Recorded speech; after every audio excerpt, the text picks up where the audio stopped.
welcome here to Long Beach State or Cal State University. Long Beach is a great school. I was like you many years ago, sitting in those seats. I was nervous, like, oh, what am I doing here? But I came to this campus and I graduated from this campus, so this is my alma mater, and I'm proud that we're here with you guys. There's a lot of people here to help you guys out. Let's give a round of applause to your mentors and teachers who really put this together to help us out. Let's give a round of applause. And it's going to be up to you what you make of today, right? So, you know what? Just take advantage of today and make the most of it, right? And be open to what's going to be said, and you're going to see your life will be changed, and you'll be able to change other people's lives too. So welcome everyone from I Empathize and Cal State Long Beach faculty, everyone that's here, Saya. Let's have a great time today, right? And let's be safe and enjoy ourselves. I want to really encourage you guys to intently listen, because the information that you will be receiving today possibly is going to be used to save your life or the life of the loved ones that you have. Welcome, Saya family. Great to be here. It's good to see all your lovely faces. My counselor said, dang, I don't know how you feel. And I said, my stomach is always empty, but my writing's my meal, you see. My mom was raped when she had me. But still to this day, I can't figure out why she had me. And I would want to follow in my father's footsteps, but he's never wiped these tears. I would want to follow in my father's footsteps, but I haven't seen him in my whole 22 years. Maybe he was some black man on the street. Or maybe he was some black man in a YouTube video looking for me. Maybe he was P. Diddy. Or maybe Obama. But I'll never freaking know because I look like my mama. Thank you. I do live by that saying that you are not a victim of your circumstances and you don't have to speak the language of victimization. Now, I am very successful. I pursue my dreams, be a spoken word poet. I also pursue my dreams in the music industry. And I do have my own house, I have my own car, I'm married and I do have a child and I take care of my family. And that just shows that you don't have to be a victim of your circumstances. I'm very excited because of everything that has been put into this program. Specifically, we handpicked speakers. The main objective to start off with this particular conference is that you don't just have more education as it relates to human trafficking, as it relates to different forms of exploitation, but that you see yourself, how you intersect with this particular issue. And that's important. That this conference is really an immersion so that you see how you intersect with this issue, and then from that point, that you know how to respond. And the direction of this conference that we really want to land is that you have a better strategy, a better plan in place, and you know how to manage that strategy and how to stay safe in light of exploitation and even exploitation of the worst kind. And also how you can keep others safe. For all of the speakers, what we're hoping to accomplish is that really they're giving you advice. And so it's not just information, but it's going to be really helpful of what they share from their experience and the direction that we're trying to kind of take you down, where you have a greater understanding of this issue, as well as you have a strategy and a plan in place to manage in order to stay safe. Human trafficking, whether it's happening in LA County or in San Diego or in Orange County or in Sacramento, it's happening everywhere. And so one of the big things that people forget is that oftentimes traffickers will move the girls around. And so for me, in the detention facilities, we get a lot of out-of-county girls. We get a lot of girls and boys within. It happens to boys too, but I'm gonna just be real. I primarily see it in girls coming into the detention facilities. I see it happen before it happens. I see girls who can't figure themselves out in high school that are looking for all kinds of things. And then when they get to a point where I get them and it's now intervention, they're still that kid. They're still that high school kid. So it happens in your high schools, it happens everywhere. I'm from LA County. And growing up, I didn't think that the girls couldn't get, I didn't have no idea. Growing up in LA County in South Central, I literally thought like these girls couldn't get home at night. So I was a sheltered kid, living in the middle of chaos. We see sex trafficking happening in our streets, in our schools, in our shopping malls, on Instagram, on Facebook. That's where recruiters are going to recruit young kids. You guys are probably all using that. Be aware it's out there. There are people looking to recruit young girls. This issue is not just a criminal issue, it really is a criminal issue. But it's also a cultural issue, and you kind of hear that from the different speakers of how they're involved and how it shows up in many different areas of our society. And so because of that, it involves all of us to do something. And this is where that concept of empathy comes in. I know that's, on a kind of a larger level, but the question that I have is how do you see empathy as a solution to exploitation? Yes, there are victims of human trafficking and people have been victimized. And when we look at the stories and when we look at the history and the background of a lot of girls and boys who've been through tragedy and who have been exploited and this has happened to them, I think sometimes we realize that that's really sad. But then I look at the other side. After hearing and talking to many of my clients and many of my girls, they share the histories and the stories of the traffickers as well. And I think empathy needs to be drawn not only to victims, but also to exploiters, because oftentimes there needs to be more work done in that area of prevention work. One of the big things that I do is I'm real passionate about both my boys and girls in the detention facilities. And so one of the big things is there's boys that are oftentimes lost in the system as well, and then they get caught up in something like this because it's a luring system, and yet they still have the same sad stories that a lot of these girls have too. And so when I'm talking about empathy is something that needs to be stretched out far above us. Like, it can't just be one-sided, it has to be two-sided, and that means empathy starts with us in this room.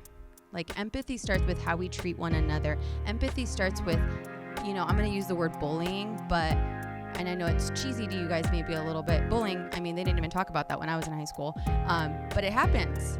And the kids are really rude to one another. And I think building empathy amongst our own selves and being kind to one another and saying hi to each other and, smiling once in a while, I think it starts there. It starts with us. It starts with both men and women, young men and women coming together and being the solution to this problem.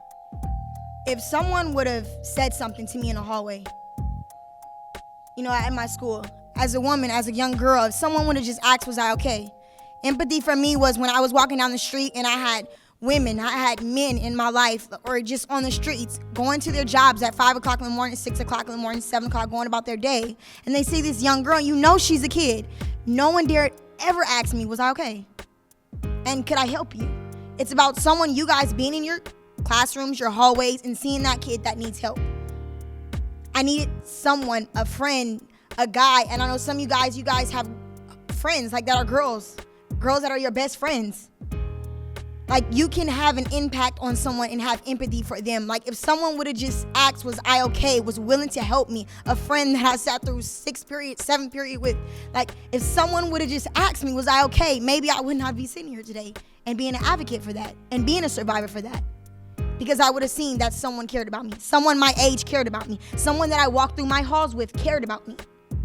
So you guys have to, just for you and in your community, one simple thing of you reaching out your hand or just being human and knowing how that feels when you're going through something, for someone to just say hey, what's up?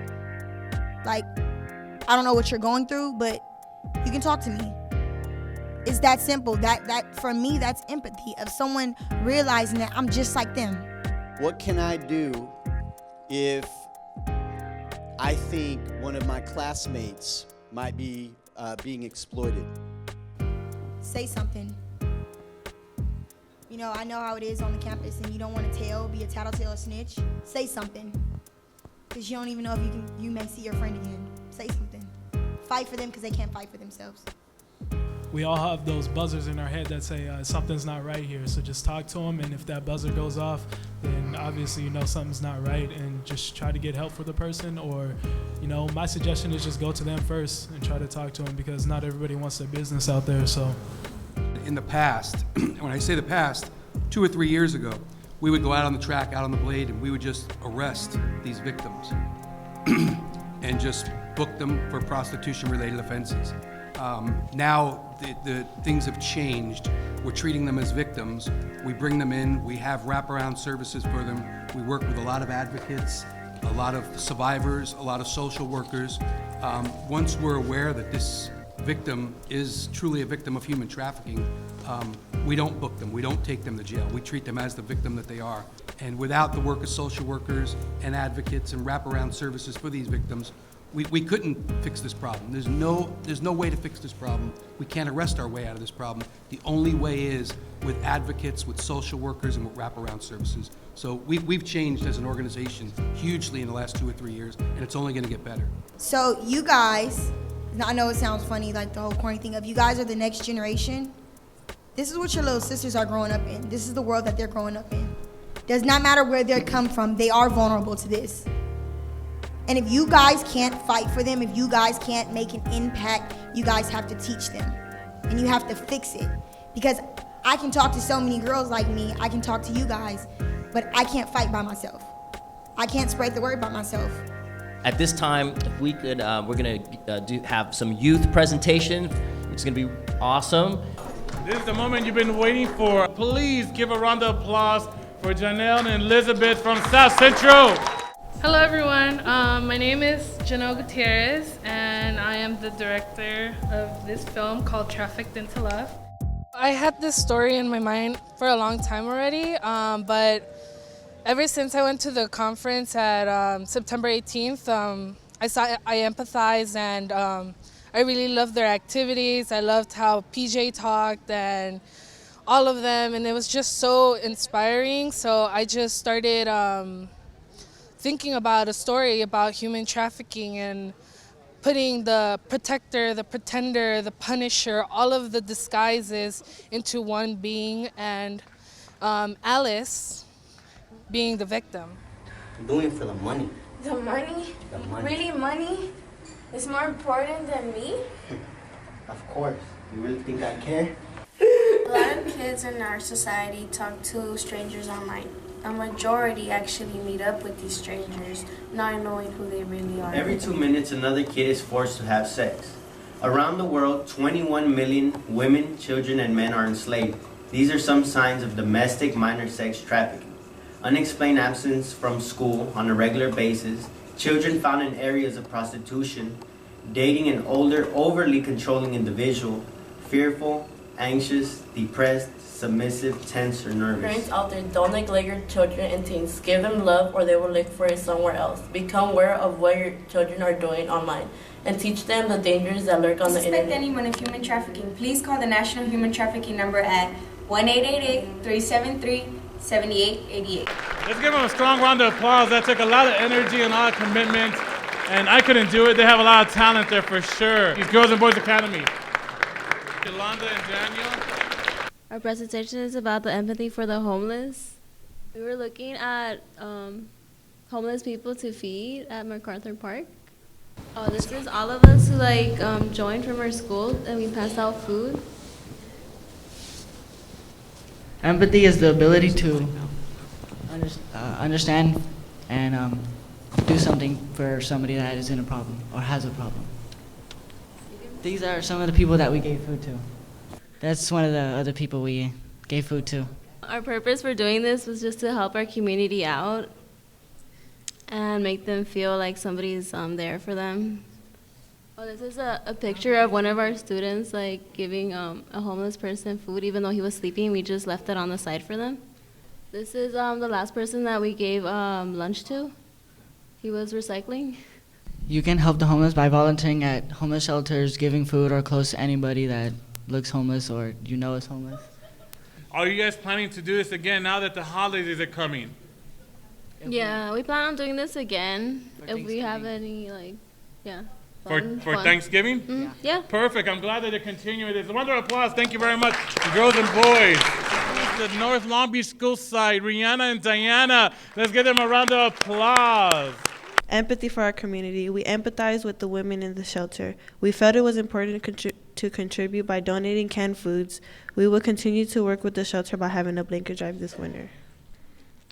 This is a picture of the canned food and everybody that helped donated. We went down to the Pike to raise money for AIDS. AIDS and women. Women that are being exploited have a very high percentage of contracting a sexual transmitted disease like HIV and AIDS. Women in these situations have little to opportunities to get tested. If you guys know anybody that is being trafficked, please feel free to call at 1-888-373-7888. Thank you. Let's give them a round of applause. So thank you very much, ladies. Thank you. So I encourage you guys to please look for your women's shelter nearby and see if we could do a drive, a canned food drive, or a blanket drive as well. So I want to introduce Miriam and Diana. And I can introduce them. They're from the North Hill School site. Oh my God. Our group is called the Peace Team, and in it is me, Marta Murillo, Maria Marevalo, Esmeralda Ramirez, Edwin Limas, and Jocelyn Crisanto. Okay, this is a picture of us wearing pink who supported breast cancer last month. Peace in the Hills. At North Hills Sea Charter High School, we are promoting peace through music, and we are creating posters with positive peace quotes that are placed in the hallways for students to see and be reminded daily of being at peace with everyone. Empathy quotes: peace equals ability to handle conflict with empathy, nonviolence, and creativity. Peace with a smile. We are creating peace by smiling here at North Hills. We believe in smiling because smiling is contagious. You can smile anytime and anywhere and at anyone, and you will realize that it is in fact very contagious. Try it. Recycling for Peace. We are recycling here in North Hills in order to raise funds to have fun activities that will bring students together to create a more peaceful environment. We are cooking grilled cheese and chicken and asada tacos after school. You know what they say, a full stomach makes a happy heart. Future goals for peace. We are planning some special activities in our school to promote peace and continue to break the cycle of violence. We plan to create a yearbook or a magazine where we show many peaceful acts and places where we have made a difference in people's life and creating peace. We plan on having a Peace Through Music concert where students will enjoy peace songs and clean, positive rap music that will motivate them to bring out their talents and do great things for themselves and their families and all the people around them. So let me introduce one of our newer school sites that are participating in the YPM. Let's give them a nice round of applause for downtown LA. Saya, please come up here. Environmental racism is actually where neighborhood areas, such as South Central, is a good example, where the minority, such as African Americans and Latinos, are living in high toxic areas, and that affects how they live their lifestyle, such as healthy choices in a healthy environment. How does environmental racism affect my community? Of Los Angeles, the map color-coded, as you can tell. The more orange and red it gets, the more populated it is with African Americans and Latinos. On this map, you see green dots. Those represent factories in the air, so all the minorities are. We documented all the food we saw on our way home and on our way to school. So for starters, the food choices that we have in our neighborhood aren't that healthy, and they affect us a lot because they include ingredients that are not good for our health. Here are some of the solutions that we came up with to end environmental racism. The first one is to let people know what environmental racism is, especially minorities, because we're the ones that get affected the most. And another one we came up with is environmental justice. Environmental justice is when you fight for rights regardless of your skin color, regardless of where you come from. And another one we have is cleaning up the streets. You just, like, if you're walking in the street and you see trash, at least just try to pick it up. It's, it's our community, and it depends on us if it's clean or not. So these two talented individuals, Caesar and Scarlett, put in a video on for you. So they rock and roll. Let's reintroduce them. Human trafficking. Humans are friends, not possessions. Human trafficking is modern-day slavery that involves the use of force.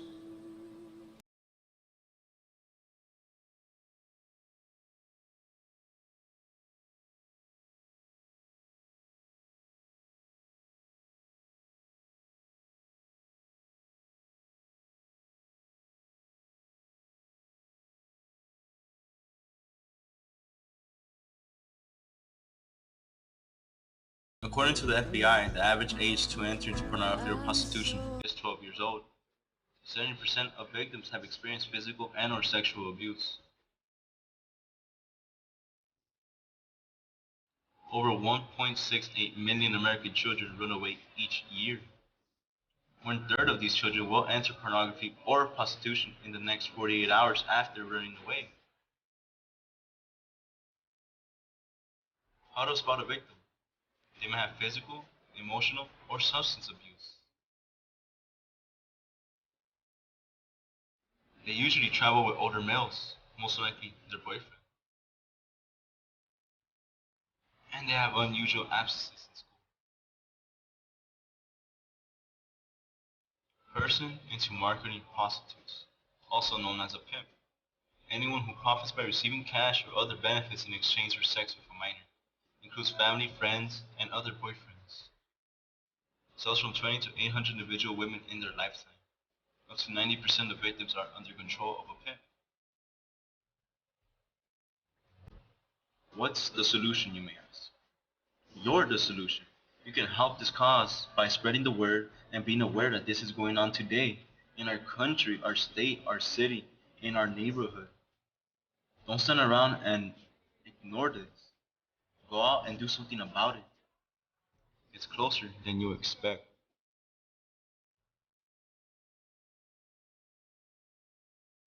To contact the National Human Trafficking Resource Center, you can call this number, 1-888-373-7888. They're open 24/7, 24 hours, 7 days out of the week. They speak over 200 languages. Stop standing around and let this pass you. Make a difference. And are you guys doing anything to continue this project? Are you guys doing anything afterwards? At the moment, we haven't thought of anything, but I honestly would like to look more into the problem and see what we could do to help out. Now, should we challenge them to continue this project after today? Should we challenge them? Yeah, so the challenge is taking up to you guys to continue this. Because one of the biggest things is we don't want this to stop here today. You know, North Hills, Pacoima, Long Beach, we don't want you guys to stop here today. We want you guys to continue. The purpose of this is to continue this cause. So we want to continue. So don't let it end here today. Montebello, don't let it end here today. Continue. Thank you, Montebello School Site. They spent a lot of time and energy. So we're going to get the next one. We got two more. Let's get the Crenshaw School Site representing up here. Our action plan for the YPM was to help eliminate extreme poverty through clothing and basic necessity drive.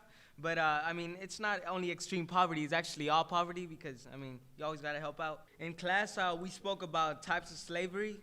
Human trafficking was one of the types of slavery that we went over the most. The survivors of human trafficking sometimes result with only clothes on their backs.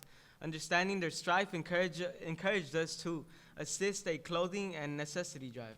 Objective, we are seeking to help people in need of clothing and basic necessities such as toothpaste, shampoo, soap, and deodorant. And actually today we received some food as well. We have gotten, over the past 2 weeks, we have gotten a bunch of clothes for the men and women and children too.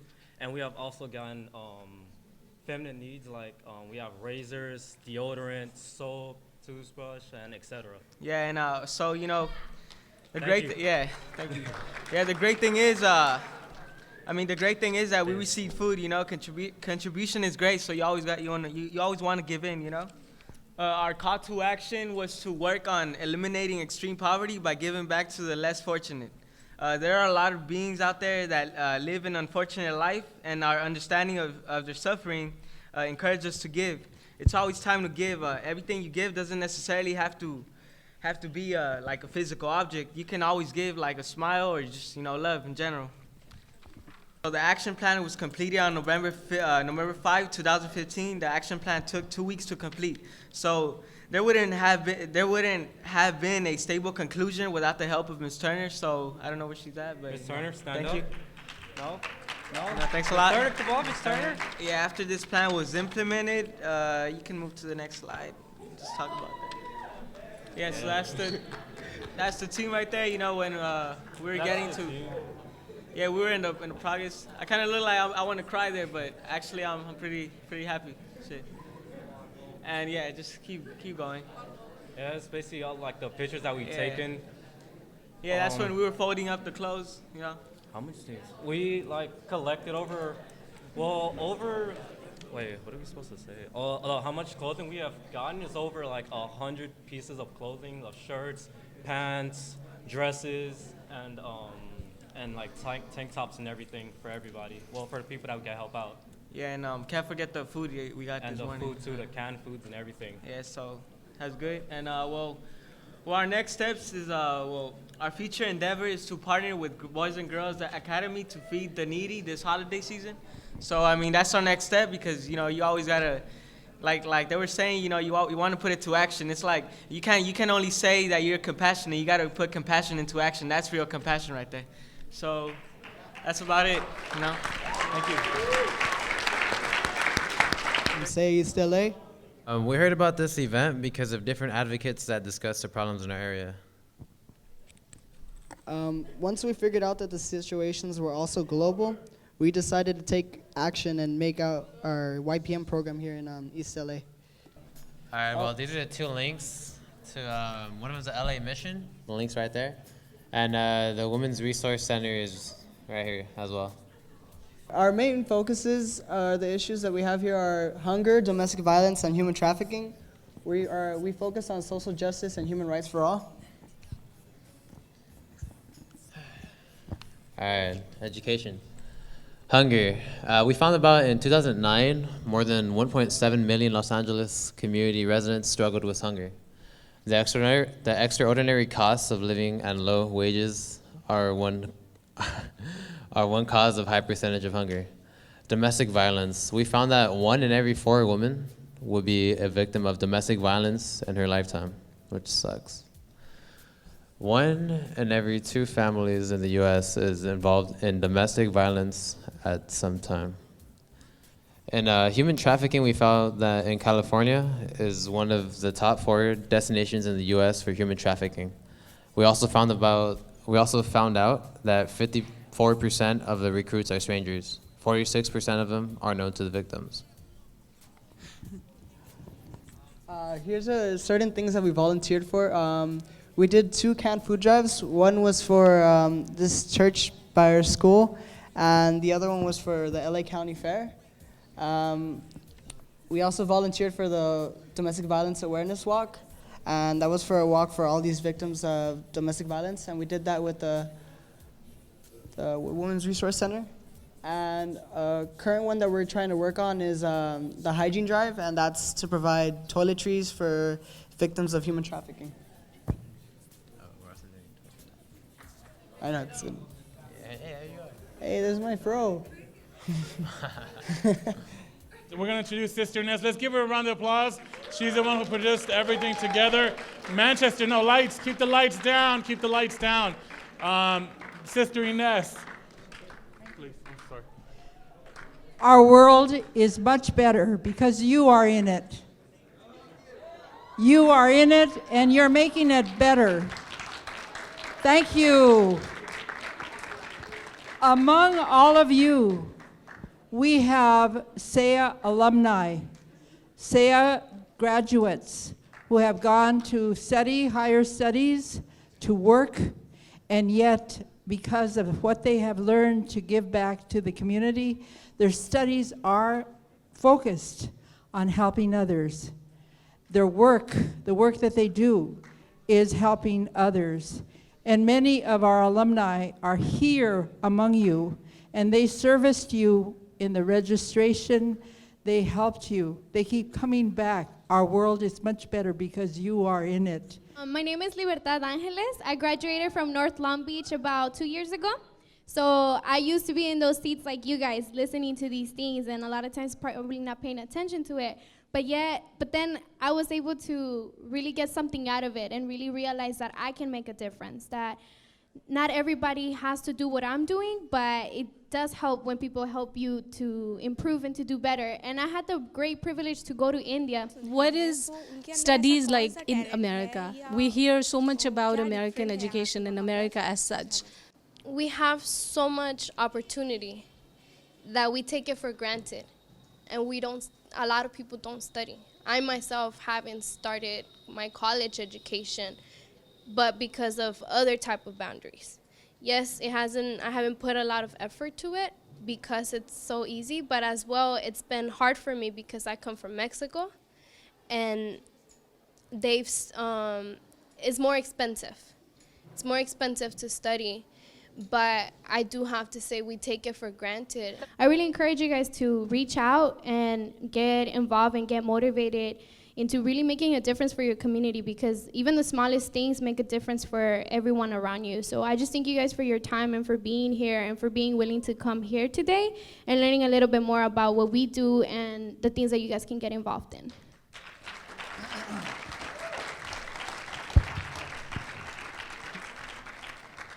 Hi, my name is Edward Miguel, and I'm an alumni from SEA South Central. So we went to the trip, we went to India.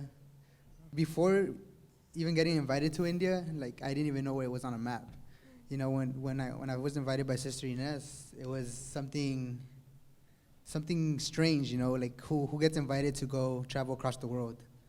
So it was something that I had to like face my fears of traveling, going on an airplane, and you know, it's a 13-hour ride.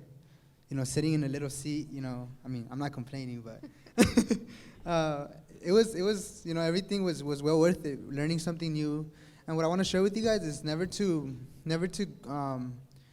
live based off your fears. When you fear something, it's going to limit you. And yeah, so many times I've been limited by my fears, which has to some point always, you know, like, oh, like, what if I walk down the wrong street? Or what if, you know, I go to the school and people are trying to start things with me, you know? I was always trying to be the kid that was never involved, that was always by himself. I was trying not to make friends because I was scared of making friends with the wrong people. And nobody has a greater struggle, you know? Whatever we're going through, like, it's gonna impact the world. So yeah, be a change and never give up on your dreams. And whatever you do, just do it from the heart. Thank you. All of you guys are inspiration, not just to me, but you guys are all inspirations to the world. What you guys are doing, the effort that you guys are putting to your education will reflect throughout the whole world. Not just India, but it's a worldwide reflection. You know, the world is one. You know, we are one as a human race, and what we do impacts the world. So you guys are not only making positive change for yourself, but for the world. Thank you. Channel 7 News, Portland Live. What I learned today is that human trafficking can be in anywhere, in any environment, any place, no matter where it's at, no matter what state, no matter what race. I feel like I could have stopped a lot of people that, if I would have knew they was like into it, because it's still people that, like, I put things together and I know that they're doing it, and I don't know how to approach them. So I want to learn how to approach them. I think I want to get deeper in this, because like today it was like very like inspirational. It's very important for our students to learn about human trafficking so they don't become victims of such a despicable crime, and help out others who are victims of that crime. At first I didn't really know what it was until like they were really talking about it. Then I started understanding. Be aware of your surroundings and who you talk to, and yeah, just try not to talk to strangers that you don't know, like on Facebook or like Twitter, like any other online websites, you know, like just be careful who you're gonna talk to and what you're gonna do before you do it. It was so sad that I didn't even know what human trafficking was at first, and like until today, and then I didn't even know children, like little kids, were getting involved with this. I have like 2 little sisters. I have cousins, and I have a little baby cousin who's 1 year old, and her growing up in a world like this where there's human trafficking, little kids, and then like women being abused with drugs, you know, anything. I mean, I don't want a life for her like that.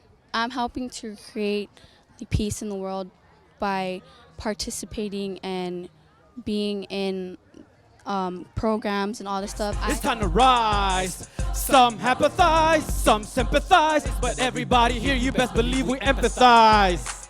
Yeah. Listen. To Soledad Enrichment Action Charter High School, and I empathize. Shout out to all the CEOs, the principals, superintendent, and everybody, all the gentlemen and ladies. Listen. Everybody in collaboration, the Youth Peace Movement. That's right, the Youth Peace Movement. Say at Charter High School, I empathize. So let's go back to our communities and empathize. Take action when you see there's a need. Thank you. God bless you.